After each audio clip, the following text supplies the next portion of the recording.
এটা ছিল এই সিজনের শেষ বিয়েবাড়ি, আর আমাদের পাড়ার একটা দিদির বিয়েবাড়ি।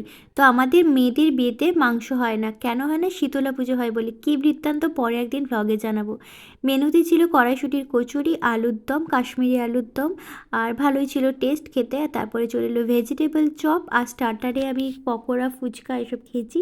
আর এখানে ছিল ফ্রাইড রাইস ছিল, তারপরে ছিল চিলি ফিশ।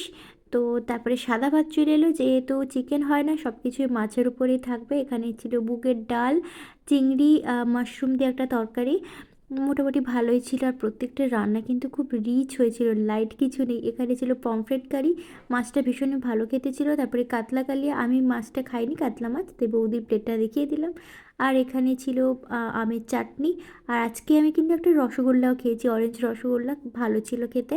আর এই সন্দেশটা ছিল, যেটা আমি খাইনি, তাই বৌদির প্লেটটা থেকে তোমাদেরকে দেখিয়ে দিলাম।